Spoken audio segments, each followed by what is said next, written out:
Well, good morning and welcome to Catalyst. My name is Bill, and first and foremost, happy Mother's Day. So for all of you who moms are here worshiping with us, and those of you who have chosen to join us online, happy Mother's Day. Welcome to Catalyst. My name is Bill. I'm privileged to be the pastor and teacher here at our church. We are going to be continuing our teaching series as we walk through the 10 Commandments this morning. And I just want to give a brief pause here. I did not intend for this sermon to be on this particular day, but apparently we're going to talk about honoring your mama on Mother's Day. So it wasn't actually in the plan. In fact, I didn't even notice it until Miss Donna pointed it out to me this week that, did we plan to talk about honoring your mother on Mother's Day? No, I did not. But apparently God planned it that way, so we're just going to be thankful and we're going to roll with it. So I want to give you the key thought that holds all of these messages together. The 10 Commandments are the life rules for God's people. Each reveals an area of life that we are to give to Him. The 10 Commandments aren't just the things that we should not do or are stricken from doing. They are really the life rules that we are to live by. And the main key that you need to remember in order to properly interpret the 10 Commandments is the difference between ancient laws and modern laws. So the modern laws that you and I live with today tell us when we do wrong things. The speed limit is set at X. X plus whatever is what's wrong. X minus whatever is what's right, unless you're in one of those weird speed zones where there's also a minimum speed, and then you got to be over Y but under X, and that's all the math we're going to do for today, I promise. But ancient law codes were that which you're supposed to aspire to. It's supposed to be that which you're trying to get to. They tell you what is right to follow. And that is really what the 10 Commandments are. They are an ancient law code. Also remember that the 10 Commandments divide into two sections. The first 4 commandments govern man's relationship with God. So that's our vertical commandments. Today we begin the second set, the latter 6, that govern our relationship to one another. Now, one could submit and argue that this honor your father and mother commandment is transitional, because we're moving from the vertical relationship of God to the very first authority that God put in place, which is the family.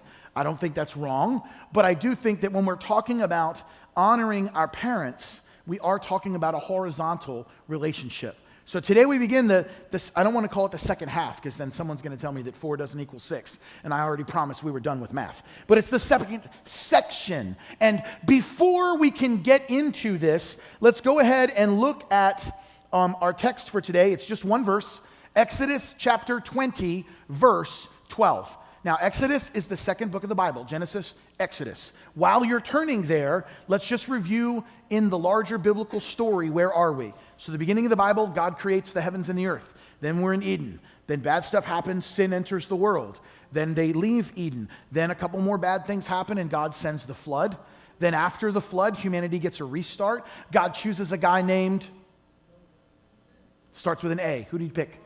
Abraham, right? God chooses a guy named Abraham. He starts the Jewish nation. Abraham's son is Isaac. Isaac's son is Jacob. Jacob has 12 boys. That gets us to the story of Joseph. At the end of the book of Genesis, God's people move into Egypt to escape a famine. And then they're in Egypt for 400 years. And then here comes a Pharaoh who didn't know who Joseph was. They get imprisoned. Then God sends Moses. Moses rescues God's people. And it's just after the redemption story of the Exodus that the 10 Commandments take place. The children of Israel as a nation are seated at the foot of Mount Sinai, and they are hearing these 10 Commandments from God Himself. That's super important to remember. Before the 10 Commandments were etched on stone, they were heard audibly by God's people, direct from God's voice. And if you remember the first message in the series, they didn't respond real well to hearing God's voice. They were like, whoa, this is really scary. Moses, you go talk to God, and we'll just listen to you. And ultimately, Moses was like, guys, you don't get it. Like, the reason you're supposed to fear God is so that you stop sinning, stop living in sin, and live for God, and you wouldn't have to fear Him. Then we got into the first commandment. God requires our ultimate allegiance. The second commandment was what? I heard no idols. Somebody said it. Don't have any idols. What was the third one? Don't misuse my name. What was the fourth one? Keep the Sabbath day holy. Great. What's the fifth one? Honor your mother. Get that one on Mother's Day right, y'all. Come on, honor your mother. So I want to read the verse for today, and then I want to go back because there's a couple things we need to put right in our focus in order to frame this verse in. So let's take a look at Exodus chapter 20, verse 12. Says this: honor your father and your mother, so that you may live long in the land the Lord your God is giving you. That's all we're going to work with today. Honor your father and mother so that you may live long in the land the Lord your God is giving you.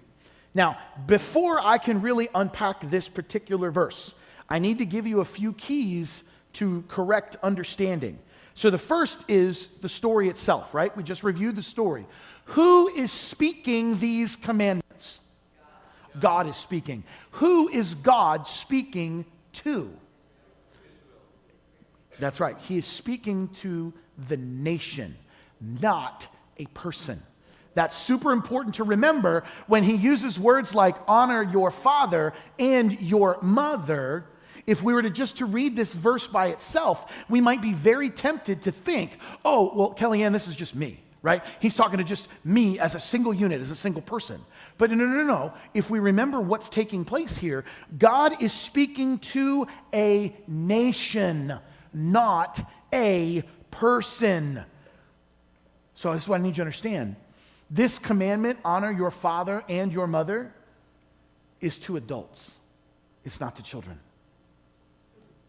So let's just let that sink in for a second. That's the first thing you need to understand. Or we're going to get this commandment wrong. If we only assume, so Connor, just me and you for a second, everybody takes 5. Connor, if you and I only assume that this applies to you and me because we're younger, right? Or maybe it only applies to the kids who are downstairs in kids' church. Or maybe it only applies to the kids who are in the toddler class or the kids who are in the nursery. If it only applies to those who are younger, then why the rest of the sentence? So that you may live long in the land that the Lord your God is giving you.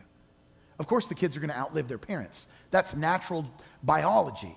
But God is speaking to the nation as a whole, and he is saying to them, honor your father and your mother. The entire generation who was at the foot of Sinai receives this commandment. That means those of you who are in your adult years, you never outgrow honor your father and your mother.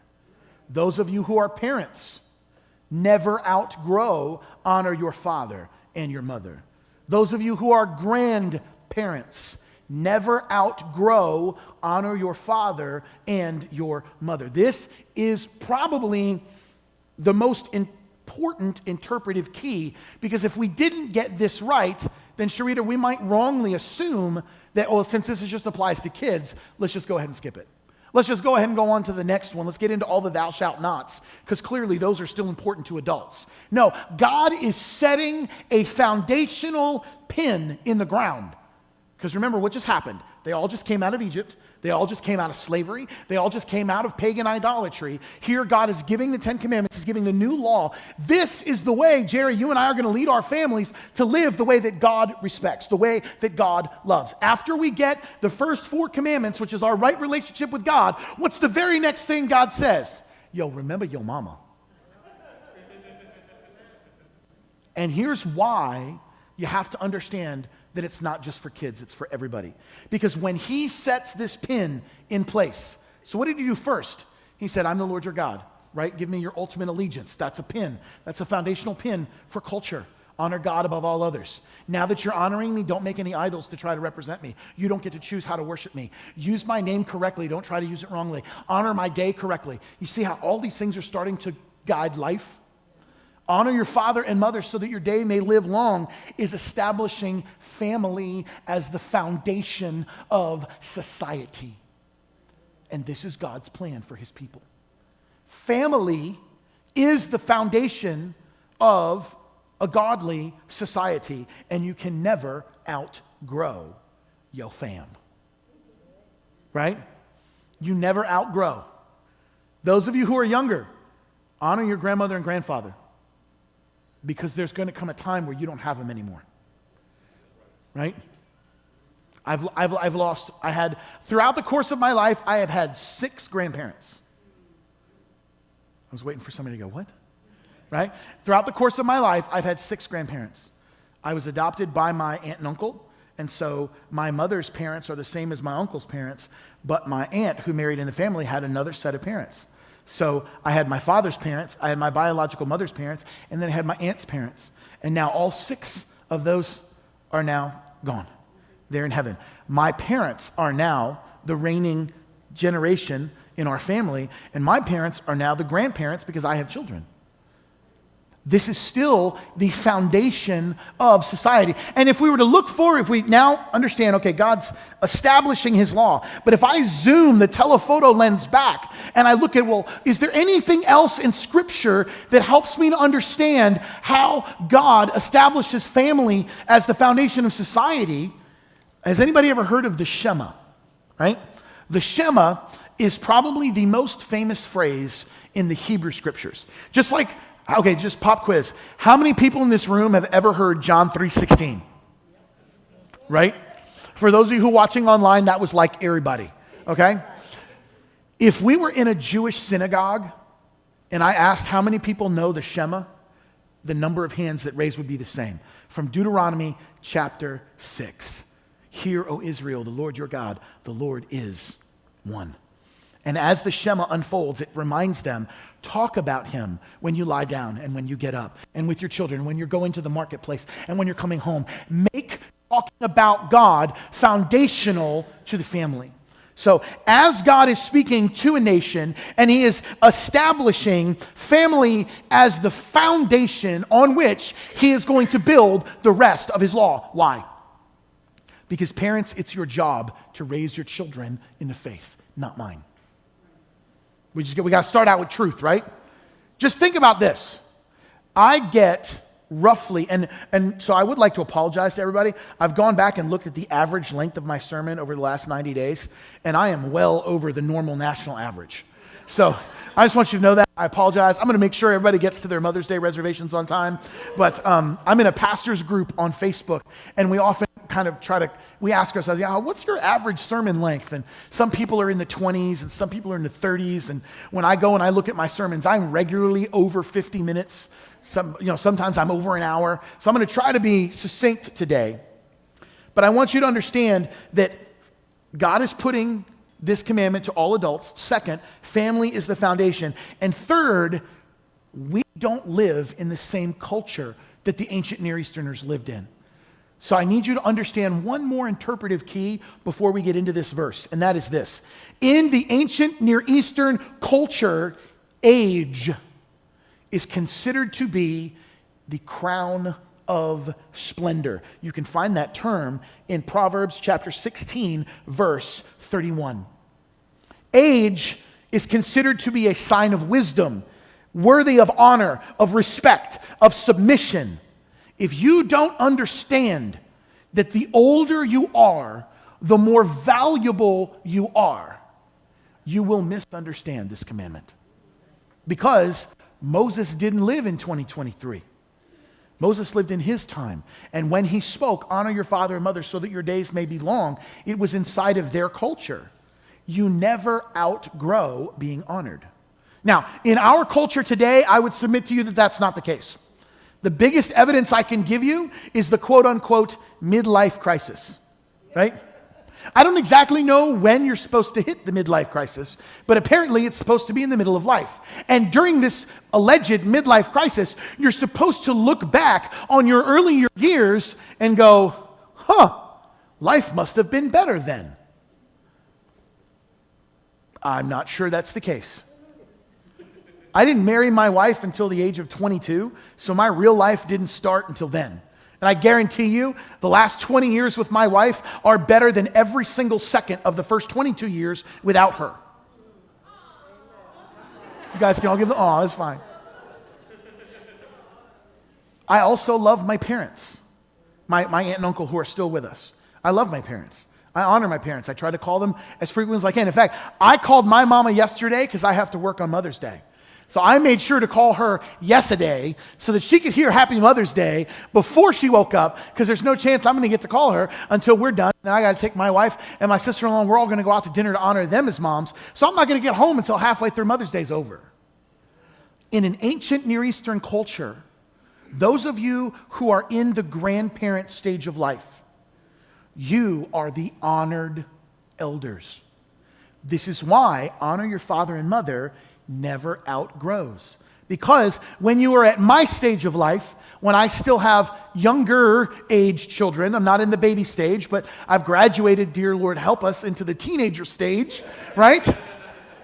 Help us and help my car insurance bill. Goodness gracious. If you don't understand that those of you who are in the grandparent age, you are the most respected people in this room. If we're talking about an ancient Near Eastern culture, we're not looking back and going, oh man, where was my 20-something body? Oh man, where was my 40-something's business acumen? We're looking back and going, wow, what will it be like when I'm a grandmother? What will it be like if I get to that great grandmother stage? When I was a child, my great-grandmother was still alive. I have a photograph in my home, a 4-generational photograph in my family.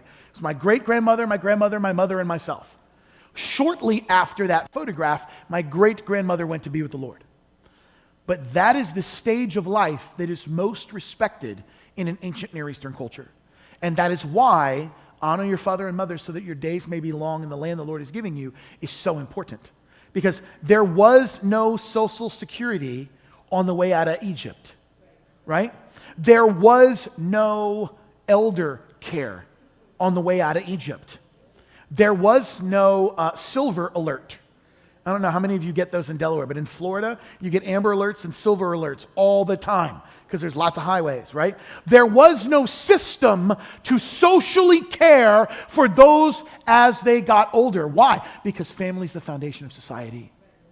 Those of us who are at my stage were expected to prepare for the care of those who are older. So for those of you adults who have parents who are still on this side of eternity, I would submit to you, you need to hear this. Honor your father and mother so that your days may be long in the land the Lord is giving you. So those are the 3 interpretive keys that I need you to understand. First, God is speaking to a nation, not a person. That means it involves all adults. Number 2, family is the foundation of society. And because of those 2, in their culture, age was the quote-unquote crown of splendor. Yahweh expected parents to teach their children the faith. This commandment requires the children to respect their teachers. Okay? Now, those are the interpretive keys. Now, let's go back to the verse. Exodus chapter 20, verse 12. First, I want to just take the first words, honor your father and your mother. Let's take just that section. Honor your father and your mother. What's the operative verb? Honor. So what does honor mean? In a literal sense, it means to weigh heavily upon or to value them heavily. To value them heavily. That does not mean the next time your grandma comes over, I want you to get out your Weight Watcher scale, okay? Don't do that. That would not be very honoring. Also, dads, don't make jokes today. You're going to get smacked. Just saying. So, when someone weighs heavily or their opinion or their presence weighs greatly in your life, that means that as adults, our parents' opinions should never fade from our lives. When he says, honor your father and mother, that means to let their presence, their relationship, their person, and their input weigh heavily in your life, in your heart. That does not mean that I expect you to do every single thing the way your mama and your daddy would do it. I don't know about you, but I disagree quite frequently with my mom and dad about what the right choices are to do. They respect me and hold me accountable for my choices and my actions. But that doesn't mean I ever stop weighing them in my life. How my life impacts my parents is always valuable to me. That's what that word honor means. It means do not push them to the fringe of your life and forget that they are there. It means don't value your children so much that you devalue your parents. Because when your children learn that lesson, you will be the grandparent left out to dry. because family is the foundation of society. Your children will treat you the way they observe you treating their grandparents. Right? Woo! Well, all of a sudden we just got real. We were in Exodus and all of a sudden we're back in 2023. When family is the foundation of society, we allow that person's whole being, not just their opinion, not just their money, not just their cooking, not just their talent. Like, for instance, my uncle is a very talented workman. He's a carpenter, electrician. He used to have acetylene torches at the house. Like, he can work with his hands and make all the things. I did not get those gifts at all. At all. My wife can amen from the back. I am not a good around-the-house fix-it person. I'm a good pay somebody to be the around-the-house fix-it person. That's my skill. I can go to work and I can make money and then I can hire the person who does the fixings. I am not a Mr. Phil. Mr. Phil, in some ways, I'm very jealous of that skill because I can see it in my dad, but it's not one that translated to me. But his skills weigh heavily. When I have an around-the-house project, I still call him. Hey, Uncle Keith, what about this? I'm about to get into this. What do you think? Why? Because his opinions weigh heavily in the way I live my life. Now, also, the word father and mother there. So now we've dealt with the word honor, to have them weigh heavily in your life. Now I got to deal with the words father and the words mother. Obviously, that refers to your singular direct male and female progenitor, your direct male ancestor, your direct female ancestor. But in an ancient Near Eastern culture, it applies to all of your female ancestors, all of your male ancestors. So I could quite accurately say, honor your father, your grandfather, and your great-grandfather. Honor your mother, your grandmother, your great-grandmother, your great-aunt, your great-aunt's neighbor's cat, right? And we just keep going. It means to honor all pre-existent ancestors in your family. The younger generation is never to be more important than the older generation. Now, that's another thing that's very different than our modern day society. Very different from our modern day culture. Our modern day culture, at least in an American view, sees the height of life. The greatest season of life is like what? 25 to 35? 22 to 30? I'm like, wow, that's downhill for the rest of us. Daggum. I feel like I just crossed 40 a few years ago, and I've just entered into the most exciting season of my life. I've just entered into this season where the world just seems there's opportunities that are available and open, and I'm finally getting to do some really enjoyable things. I don't want to go back to 22. No. Now, don't get me wrong, I wouldn't mind going back to the first day where I met my wife all over again. That'd be amazing. But all the life we've had together, all the experience we've had together, the relationship I have with my children, I wouldn't give that up for anything. So when we talk about honoring your father and your mother, we're talking about every female ancestor in your family and every male ancestor in your family. Why?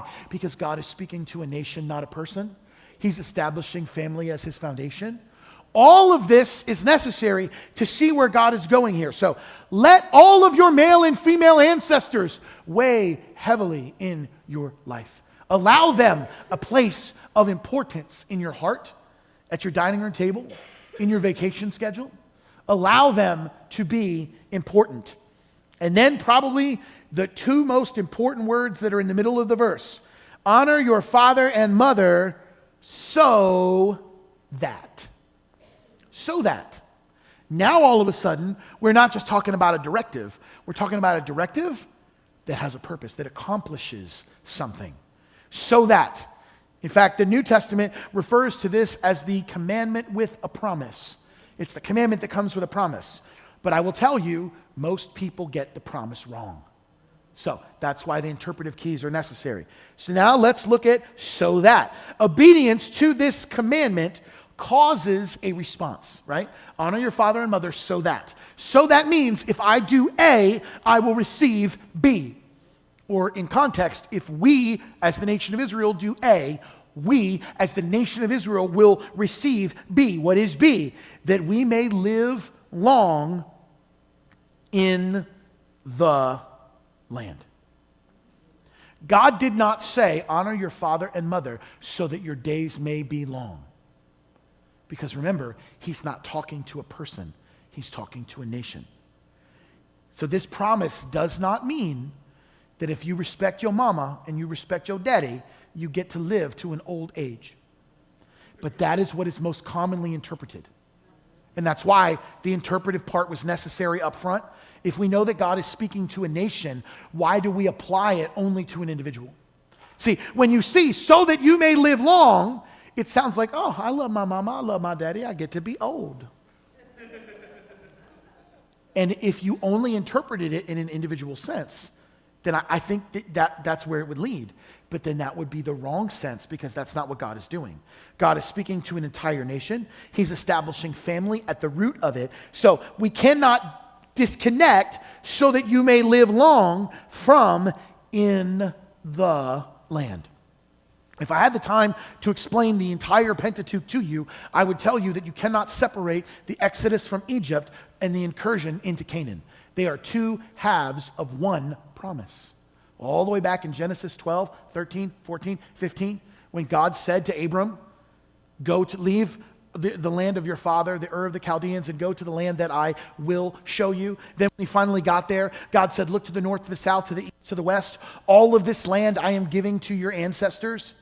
You cannot disconnect the miraculous parting of the Red Sea and the 10 plagues and the leaving from Egypt, and then God took them where? No, that exit was for an entrance.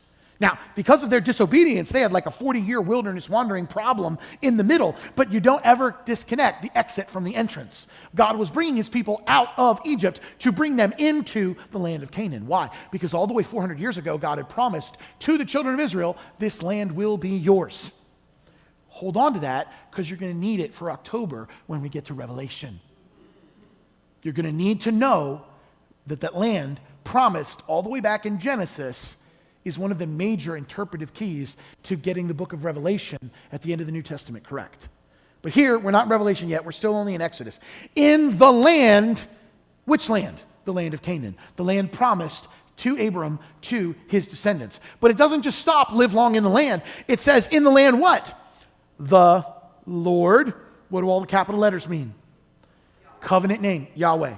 Anytime you see L-O-R-D in capital letters in an English Bible, it is telling you that is the special covenant name for God. God is using his personal covenant first name to speak to his people. It's the land, Yahweh, your God, that means Elohim, the one true supreme God, is giving you. So if I take the entire sentence together again, honor, weigh heavily, your mother and father, all male and female ancestors, so that, this is what happens, you may live long in the land. Now, if God is not speaking to a person but a nation, what does live long mean? It means, so here it is. If God is speaking to a nation, not a person, then keeping family at the foundation of society was necessary for them to keep the inheritance of the land God had promised. That's what that promise means.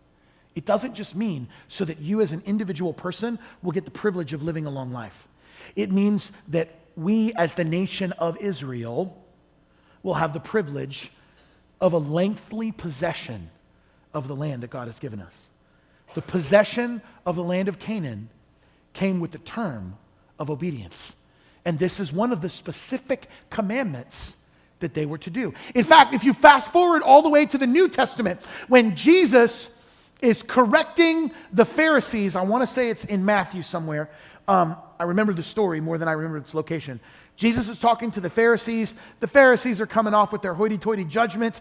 And Jesus looks at the Pharisees and says, guys, you tithe from your mint, your dill, your cumin, your precious spices, but you dishonor the weightier matters by not caring for your mama. That's the New International Bill version. There's a word in there when you declare something Corban, C-O-R-B-A-N. I'm bad at spelling, don't quote me. The word Corban, and what it meant was that you could take some of the money that you had and you could give it to the church. Even the money that you had set aside to care for your aging parents. The Pharisees had set up a system by which they could keep more of their own money by putting it back into the temple treasury and not using it to care for their aging parents. What Jesus was saying is, you are violating the very law of God by trying to out-tithe each other and not do what I told you to do in the first place. That's what Jesus said in the New Testament. That's one of the reasons why it's important that we get it right. Why? Because what happened shortly after they killed Jesus? The Romans came in, destroyed the temple in AD 70, and the Jews have never again possessed the land that God had promised them to have. In fact, all throughout history, the Jews have never possessed 100% of the land promised to them in the book of Genesis. It's one of the outstanding promises that's going to help you understand Revelation when we get there. By the way, I did have a question when we're going to talk about Revelation. It's going to be October. We're going to do the same thing we did, those who were here last year, when we did Genesis, where you're allowed to ask questions mid-sermon, and Miss Donna and my wife are back there feeding me the questions on stage. We're going to do that whole Q&A thing all over again, but we're going to do it with Genesis. We're going to do it with Revelation, just like we did with Genesis last year. So, short plug, end of days, coming in October. You can ask all the questions you want about Revelation. I will do my best to answer as many of them as I'm capable. When we honor your father and mother so that you may live in the land the Lord, Yahweh, God is giving you. Honoring your parents directly affects your generational inheritance. Yeah, I feel like 2 people heard that. Honoring your parents directly affects your generational inheritance. Take a look at Genesis chapter 17, verse 8. Here it is. The whole land of Canaan, where you now reside as a foreigner, I will give as an everlasting possession to you and your descendants after you, and I will be their God. That's God speaking to Abraham about the very land that's mentioned in this 5th commandment. The nation of Israel was to keep family at the center of their society. Adults were required to honor and care for their aging male and female ancestors. And all of that is hinged on the possession of the land of Canaan. Now, what happens, those of you who've read the book, spoiler alert, right? If you've read the Old Testament, the children of Israel didn't always do a good job at this. Sometimes they were disobedient. Sometimes they failed. And what happened? People would come in and conquer them. And then eventually, about 2/3 through the New Testament, or Old Testament, they get sent into exile for 70 years. And they're not even allowed to live in their land. And then they get to come back. And then they're waiting for a Messiah. That's why it's always important to understand the big story of the Bible so you understand where you are. If you don't understand the Bible from beginning to end, how do you understand what's going on in chapter 4 or chapter 17 or chapter 29, right? When we see the big picture, God has just rescued his people. He's just redeemed them. He's now bringing them. And just so you understand, on the way out of Exodus, they were totally supposed to go right into Canaan. The 40-year wilderness wandering is because of disobedience. Why? Because obedience was necessary for inheritance. They were supposed to get it right away. And they were supposed to get it living like this. Honor your father and your mother so that your days may be long. Why? Because when they first hear this commandment, they haven't set foot into Canaan yet. It's a future promise. Honor your father and mother so that when I bring you into Canaan, you and your brothers and sisters and your children and your children's children, they will get to live in my land of blessing and promise for a really long time. Because you're done being slaves. You're done being pagans. You're now going to live in the land that I've given you. You're going to be my people and I'm going to be your God. You're going to live in the blessings of my provision. But you need to live my way. I think a lot of people in our society today, they want God's blessings, but don't want to live obediently to get them. And they don't understand why God is so judgy. Like, why is God so judgy? Why does he have these rules? And ultimately, I think the question boils down to, why can't I live life my way, but still get all the things I want from God? Because you would have to be God in order to do that. You'd have to be the creator and not the creation. Paul already dealt with that.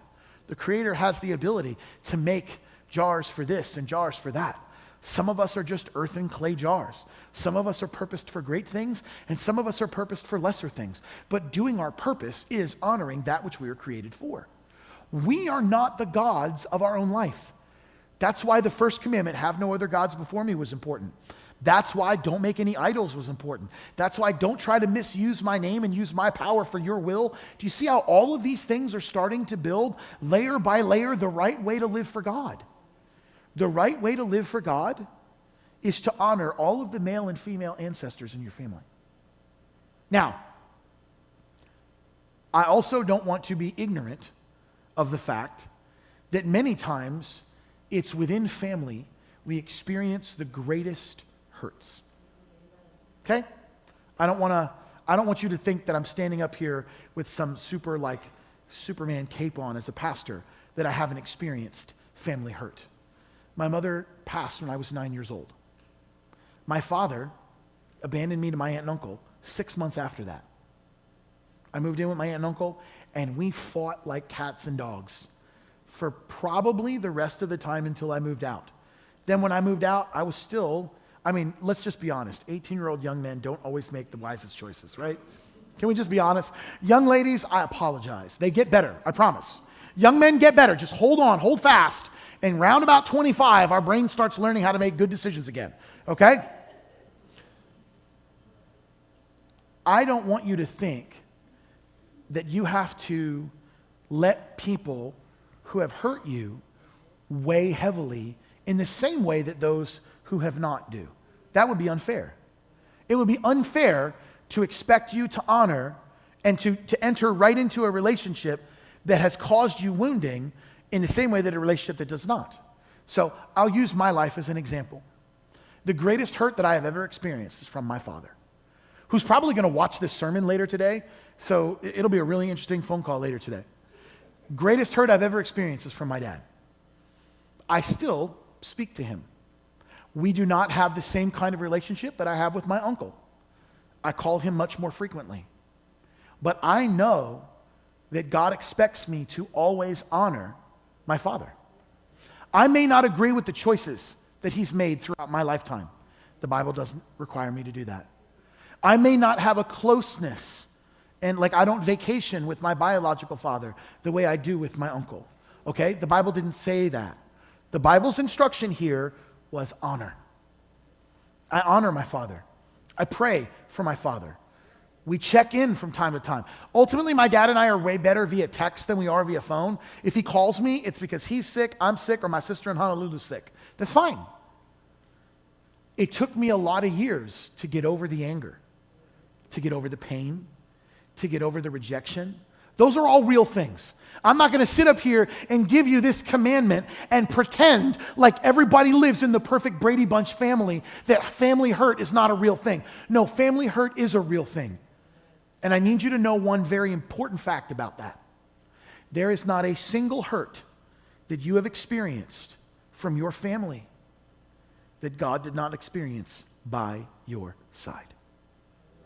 It took me a long time to learn this truth. It took a long time for me to learn that God felt the same rejection that I felt when my father cast me away. That my Savior cried out on the cross, my Father, why have you forsaken me?" When I came across that verse as an older man, it had a whole lot more meaning because I knew what that rejection felt like. Ultimately, I have repaired a relationship with my dad. We speak semi-frequently. He sends gifts to my children at Christmas. He's actually a better grandfather than he is a father. But if I had shut that door as the angry young man wanted to, because I knew there was a point, and if you allow that young man anger to fester, there's a point at which me as the grown man, I'm no longer the 9-year-old child. I'm now a grown man. If my father and I came to blows, by the way, my dad's still 6'7". So I need you to understand, getting in a fist fight with my father even now is probably a really bad call for me because he's still a giant refrigerator of a man. My son's probably going to be that big. Honor does not require to allow abuse to occur again and again. Please hear me. That is not the purpose of this commandment. But I would be amiss if I didn't entreat you to show honor in a way that does not completely destroy the relationship that is there. I don't have the same relationship with my biological father that I do with my uncle. That's okay. That is the way my life has played out. Praise God, now at 42, I'm able to see through the fog that 22-year-old me only had rage. There was nothing left. It was just sheer unadulterated rage. Now, 20 years later, I can see Jesus experienced that same rejection that I did. Jesus can heal me from the pain of that rejection. And then when we get into what does forgiveness mean in a biblical context, like if you have questions about what is forgiveness, the easy definition is knowing a wrong has been done and choosing not to prosecute it in your heart. That's the biblical definition of forgiveness. God never forgets our wrongs. Don't accept the lie that forgive equals forget. That's not what the Bible says. Forgive equals separation of prosecution. That's what justification is. When I'm forgiven of my sins, it's not like God forgot that I'm a sinner. He's not like, oh, who's that Bill? I didn't know that Bill. No, don't confuse the awesome omnipotence and omniscience of God. No, he totally remembers my sin, but he has separated it from the prosecution of the sin. In my life, I had to separate the prosecution of the anger that I had for my father from the relationship that I could try to have with him. And I can honor him without putting him in a position in my life that hurts my children or hurts me even more. Now I can fulfill this commandment. But here's the other thing. You and I as Christians, we will become a part of the Messiah's kingdom when we get to Revelation. We will ultimately be a part of living in the Messiah's kingdom. But this live long in the land the Lord your God has promised you speaks specifically of Canaan and specifically of Israel. I can't ignore the true biblical nature of it. What I can say is Paul said that the wild olive branch is grafted in to the natural olive branch. You and I eventually will get to live in a blessed kingdom. And in that kingdom, we will be required to honor all of our male ancestors and all of our female ancestors because it is God's design for family to be the foundation of his society. That's the fifth commandment.